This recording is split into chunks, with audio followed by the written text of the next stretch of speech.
Hello बच्चों, आज हम पढ़ेंगे transportation in plants as well as animals. तो सबसे पहले हम ह्यूमन बींग्स में पढ़ते हैं और ह्यूमन सर्कुलेटरी सिस्टम से स्टार्ट करेंगे। ह्यूमन हार्ट की स्ट्रक्चर देखते हैं। ह्यूमन हार्ट जो है ये मस्कुलर ऑर्गन है जो कि चेस्ट कैविटी में प्रेजेंट होता है और ये एक ही टाइप की मसल जिनको हम कार्डियक मसल्स कहते हैं उनसे बना होता है और ये मसल्स कॉन्ट्रैक्ट और रिलैक्स करती रहती हैं rhythmically throughout the life without fatigue. अब ह्यूमन हार्ट में 4 चैम्बर्स होते हैं। ये right atrium, right ventricle, left atrium and left ventricle. और जो ये अट्रिया और वेंट्रिकल के बीच की ओपनिंग है, पहले राइट साइड पे देखें हम तो यहाँ पे ये जो वॉल्स प्रेजेंट हैं ये ट्राइकस्पिड वॉल्स होते हैं राइट साइड पे। और लेफ्ट साइड पे यहाँ देखें हम तो ये हैं बाइकस्पिड वॉल्स। इनको हम एवी वॉल्स भी कहते हैं। एवी का मतलब है अट्रियो वेंट्रिकुलर वॉल, क्योंकि ये अट्रिया और वेंट्रिकुलर के बीच का जो सेप्टम है उसमें प्रेजेंट होते हैं। और वॉल्स कहीं पे भी प्रेजेंट हो, इनका फंक्शन एक ही होता है कि ये one way flow of blood provide करते हैं। दूसरे शब्दों में इसी को हम ऐसे कह सकते हैं, they prevent back flow of blood. यानी ये देखो, अट्रिया से ब्लड वेंट्रिकल्स में तो जाएगा लेकिन वेंट्रिकल से वापस अट्रिया में नहीं आएगा। ये इन वॉल्व्स की वजह से होता है। अब मस्कुलर वॉल्स जो है वेंट्रिकल्स की, देखो यहाँ डायग्राम में भी हमने दिखा रखा है कि वेंट्रिकल्स की जो वॉल है वो कंपैरेटिवली थिक है एज कंपेयर टू अट्रिया। तो ऐसा क्यों है? क्योंकि वेंट्रिकल्स को ब्लड जो है वो डिफरेंट ऑर्गन्स ऑफ बॉडी को पंप करना होता है, जबकि अट्रिया को तो कहाँ ले जाना है? सिर्फ यहाँ से लंग्स को जाएगा और यहाँ से वापस इधर आ जाता है।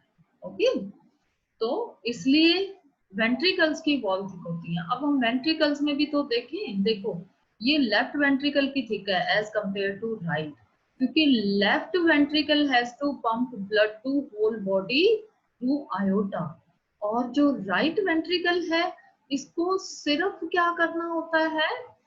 ये पल्मोनरी आर्टरी, इसके थ्रू ब्लड लंग्स को जाता है, वो यहाँ से जाता है राइट वेंट्रिकल से। तो यहाँ ज्यादा प्रेशर की जरूरत नहीं होती, इसलिए वॉल कंपैरेटिवली थिन है। और यहाँ पे प्रेशर ज्यादा चाहिए, ज्यादा ब्लड प्रेशर से फ्लो करता है, तो इसलिए लेफ्ट वेंट्रिकल की वॉल राइट के कंपैरेटिवली थिक होती है और दोनों वेंट्रिकल की वॉल अट्रिया के कंपैरेटिवली थिक होती है। अब हम वर्किंग समझे ह्यूमन हार्ट की, तो डीऑक्सीजनेटेड ब्लड जो है वो राइट अट्रियम में आता है। कहाँ से आएगा? लोअर बॉडी से आता है इंफीरियर वेना केवा के थ्रू, और अपर बॉडी से आता है सुपीरियर वेना केवा के थ्रू, यहाँ राइट अट्रियम में।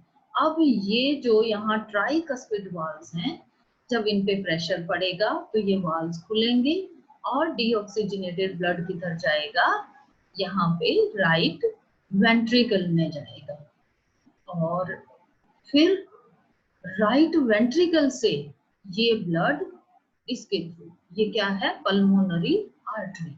पल्मोनरी आर्टरी के थ्रू ये ब्लड जाएगा लंग्स को। अब अगर हम ऑक्सीजनेटेड ब्लड का पाथ देखें तो ऑक्सीजनेटेड ब्लड लंग्स से आएगा लेफ्ट अट्रियम में थ्रू पल्मोनरी वेन, और लेफ्ट अट्रियम से फिर ये कहाँ जाएगा? मिट्रल वाल। ये बाइकस्पिड वाल है, जो ये कस्पिड वाल्स हैं इनको मिट्रल वाल भी इनका दूसरा नाम है, एवी वाल्स भी इन्हीं को कहते हैं। तो ऑक्सीजनेटेड ब्लड अब लेफ्ट अट्रियम से लेफ्ट वेंट्रिकल के अंदर आएगा और लेफ्ट वेंट्रिकल से फिर ये आयोटा में जाएगा, और आयोटा से देखो अपर बॉडी पार्ट को जा रहा है और इधर से ये लोअर बॉडी पार्ट को, यानी पूरी बॉडी को सप्लाई होता है। और जो ये मेजर आर्टरीज जैसे ये आयोटा और ये पल्मोनरी आर्टरी, ये इनके भी यहाँ पे देखो ये वाल्व्स प्रेजेंट है। इन वाल्व्स को हम सेमी लूनर वाल्व्स कहते हैं। वाल्व्स कहीं पर भी प्रेजेंट हो, चाहे यहाँ पे प्रेजेंट थे ये एवी वाल्व्स, कस्पिड मिट्रल वाल्व्स या फिर सेमी लूनर वाल्व्स, इनका रोल होता है they prevent backward flow of blood. यानी एक बार ब्लड जब राइट वेंट्रिकल से पल्मोनरी आर्टरी में चला गया वापस नहीं आएगा इसमें वेंट्रिकल में। ऐसे ही लेफ्ट वेंट्रिकल से आयोटा में चला गया तो आयोटा से वापस वेंट्रिकल में नहीं आएगा। तो valves one way flow of blood provide करते हैं और दूसरा they prevent back flow of blood. तो इस तरह से जो सीक्वेंस ऑफ इवेंट्स है कॉन्ट्रैक्शन एंड रिलैक्सेशन का हार्ट मसल्स का, उसको हम कहते हैं एक हार्ट बीट। और ये एक हार्ट बीट जो है ये कार्डियक साइकिल कहलाती है। अब हम कार्डियक साइकिल के स्टेप्स करते हैं। इसमें सबसे पहला स्टेप जो है ये जॉइंट डायस्टोल होता है। इस डायस्टोल में क्या होगा, ऑरिकल्स भी यानी अट्रिया भी और वेंट्रिकल्स भी वो रिलैक्स्ड स्टेट में होंगे। बेटा डायस्टोल को आप DR, डॉक्टर होता है ना उसको DR लिखते हैं शॉर्ट फॉर्म, इससे याद रख सकते हो। डायस्टोल का मतलब होता है रिलैक्स, और सिस्टोल को SC, सिस्टोल SC यानी कॉन्ट्रैक्शन, C से कॉन्ट्रैक्शन, S से सिस्टोल हो गया। तो अट्रिया और वेंट्रिकल दोनों ही अब रिलैक्स्ड स्टेट में होंगे ताकि जो ब्लड है वो फ्लो करेगा ऑरिकल्स में से, ऑरिकल्स के थ्रू फिर मेन वेन, ऑरिकल्स में ब्लड रिसीव करेंगे किसके थ्रू, वेना केवा के थ्रू, और पल्मोनरी वेन जो ऑक्सीजनेटेड ब्लड लेफ्ट ऑरिकल को लेके जाती है। ये टोटल 0.4 सेकेंड का है। इसमें अट्रिया भी और वेंट्रिकल भी एकदम रिलैक्स्ड स्टेट में है और डीऑक्सीजनेटेड ब्लड जो है वो पूरी बॉडी से इकट्ठा होगा इस स्टेज में। ओके, और दूसरी तरफ जो अट्रिया है वो ऑक्सीजनेटेड ब्लड पल्मोनरी वेन उसमें लाएगी। तो ये स्टेज है ज्वाइंट डायस्टोल 0.4 सेकेंड। फिर अट्रियल सिस्टोल यानी अट्रिया की कॉन्ट्रैक्शन। अट्रियल वाल जो है इसकी मसल्स वो कॉन्ट्रैक्ट कर गई और वेंट्रिकल्स जो हैं वो भी रिलैक्स्ड स्टेट में है। तो वाल्स जो हैं ओपनिंग पे ऑफ द मेन वेन वो क्लोज हो जाएंगे ताकि बैक फ्लो ऑफ ब्लड ना हो, यानी जो सेमी लूनर वाल्स हैं वो क्लोज हो जाएंगे। अब ब्लड जो है वो राइट अट्रियम से राइट वेंट्रिकल में जाएगा और लेफ्ट अट्रियम से लेफ्ट वेंट्रिकल में जाएगा। अट्रियल सिस्टोल में ये स्टेप भी होता है कि अट्रिया से वेंट्रिकल में ब्लड आएगा जब अट्रियल सिस्टोल होगा, और ये सिर्फ 0.1 सेकेंड का होता है। वेंट्रिकुलर सिस्टोल, अब वेंट्रिकल्स जो हैं ये कॉन्ट्रैक्ट करेंगे तो बाइकस्पिड और ट्राइकस्पिड वाल्व्स जो हैं वो क्लोज्ड है, इसलिए बैकवर्ड फ्लो नहीं होगा ब्लड का। तो डीऑक्सीजनेटेड ब्लड जो है राइट वेंट्रिकल से लंग्स को जाएगा थ्रू पल्मोनरी आर्टरी, और ऑक्सीजनेटेड ब्लड जो है लेफ्ट वेंट्रिकल से आयोटा के थ्रू पूरी बॉडी को जाएगा, और ये 0.3 सेकेंड का। तो टोटल जो हमारा कार्डियक साइकिल है ये 0.8 सेकेंड का होता है, और 1 मिनट में हम 75 टाइम्स कार्डियक साइकिल कंप्लीट करते हैं। और ऑन एन एवरेज हम कहते हैं ना कि 72 जो है नॉर्मल है वो हार्ट बीट, तो 72 से 75 जो है वो नॉर्मल है। अब हार्ट साउंड्स के बारे में बात करते हैं। जब ये अट्रियो वेंट्रिकुलर वाल्व्स या जिनको हमने कस्पिड या मिट्रल वाल्व्स कहा है वो बंद होते हैं तो पहली हार्ट साउंड प्रोड्यूस होती है जिसको हम लव कहते हैं। और जब semi lunar valves semi lunar walls कहाँ प्रेजेंट हैं? आयोटा एंड पल्मोनरी आर्टरी में। जब ये बंद होते हैं तो सेकंड हार्ट साउंड प्रोड्यूस होती है, इसको डब कहते हैं। डॉक्टर स्टेथोस्कोप लगा के हमारे हार्ट के पास हमारी ये हार्ट साउंड ही सुनता है। अगर ये हार्ट साउंड नॉर्मल नहीं आएंगी ना, तो इसका मतलब हार्ट से रिलेटेड कोई ना कोई प्रॉब्लम है। फिर ब्लड प्रेशर क्या होना चाहिए?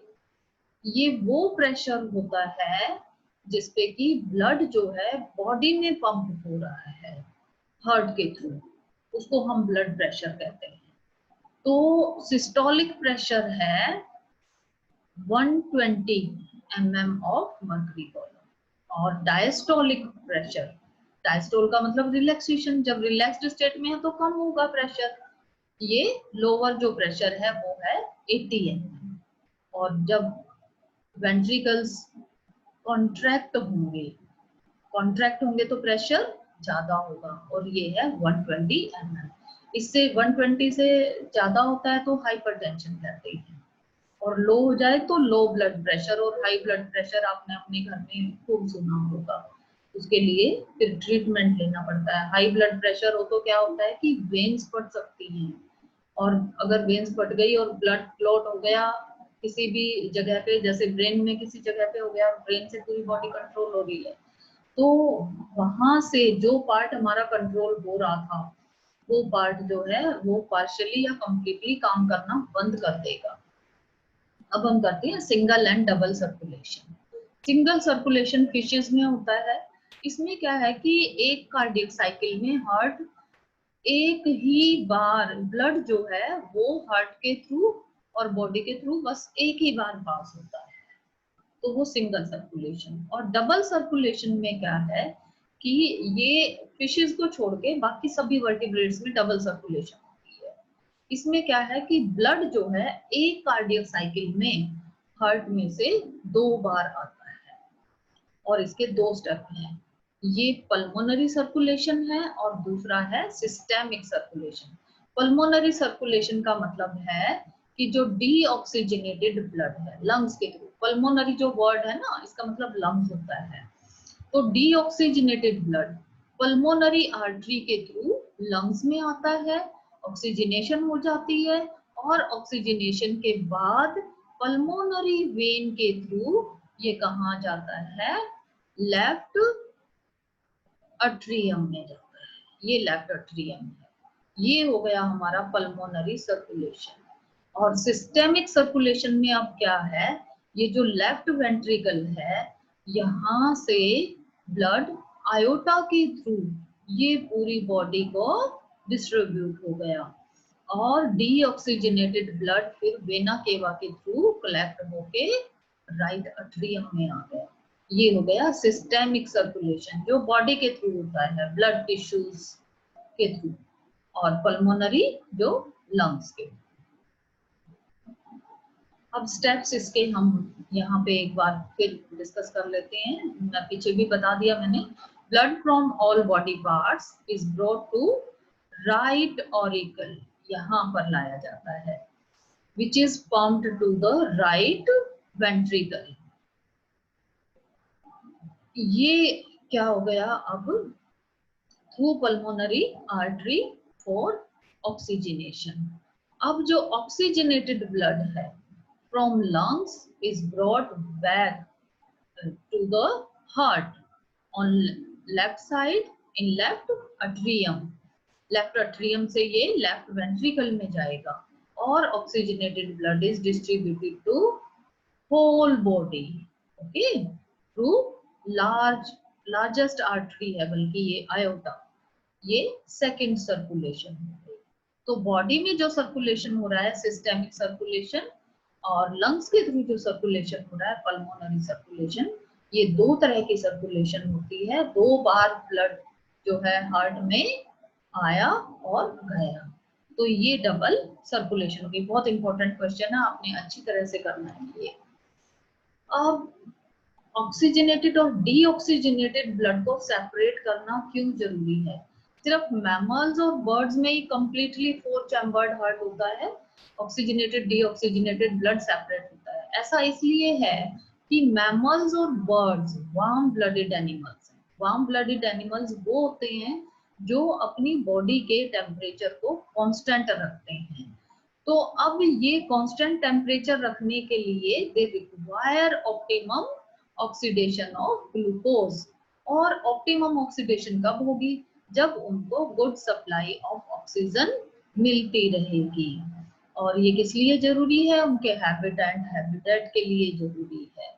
तो 4 चैम्बर्ड हार्ट होगा तभी ऑक्सीजनेटेड ब्लड एक साइड पे रहेगा और डीऑक्सीजनेटेड ब्लड दूसरी साइड पे रहेगा, ये सेपरेटेड रहेगा। और ये जरूरी क्यों है? To maintain body temperature. अब आर्टरीज और वेन्स का डिफरेंस कर लेते हैं। आर्टरीज ब्लड को कैरी करती हैं हार्ट से और वेन्स हार्ट की तरफ ब्लड को लेके जाती हैं। आर्टरीज में ऑक्सीजनेटेड ब्लड होता है सिर्फ पल्मोनरी आर्टरी को छोड़ के, और वेन्स डीऑक्सीजनेटेड ब्लड कैरी करती हैं सिर्फ पल्मोनरी वेन को छोड़ के। आर्टरीज की जो वॉल है वो थिक होती है, वेन्स की वॉल थिन होती है।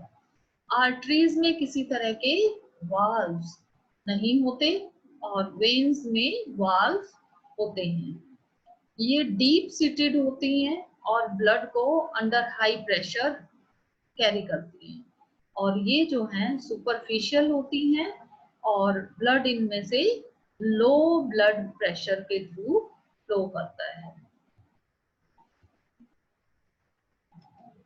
अब कैपिलरीज, जब किसी ऑर्गन में या टिश्यू में आर्टरी पहुंचती है तो आर्टरी बहुत स्मॉल वेसल्स में डिवाइड कर जाती है। ये सिंगल मेम्ब्रेन होती है और bring the blood in contact with individual cells. यहाँ से एक्सचेंज होगा मटेरियल्स का जो भी होना है। फिर ये स्मॉलेस्ट वेसल्स मिलके, थिन वॉल्स होती है इनमें, इनको हम कैपिलरीज कहते हैं, और ये मिलके फिर वेन बना देते हैं। अब लिम्फ क्या होता है? लिम्फ जो है ये भी सर्कुलेटरी फ्लूइड है। जैसे ब्लड सर्कुलेटरी फ्लूइड है, ऐसे ही लिम्फ भी सर्कुलेटरी फ्लूइड है। और ये इन कैपिलरीज के through the pores present in walls of capillaries, कुछ अमाउंट जो है प्लाज्मा का, थोड़े से प्रोटीन्स और ब्लड सेल्स में सिर्फ लिम्फोसाइट्स होंगी लिम्फ में, वो एस्केप कर जाती हैं इंटरसेलुलर स्पेस, टिश्यूज के बीच में, सेल्स के बीच में जो स्पेस है ना उसमें आ जाती हैं। इसी को हम लिम्फ कहते हैं। एक्स्ट्रा सेलुलर फ्लूइड हो गया ये एक तरह से। फंक्शन क्या है लिम्फ के? डाइजेस्टेड एंड एब्जॉर्ब्ड फैट को कैरी करता है थ्रू लैक्टियल्स इन इंटेस्टाइन।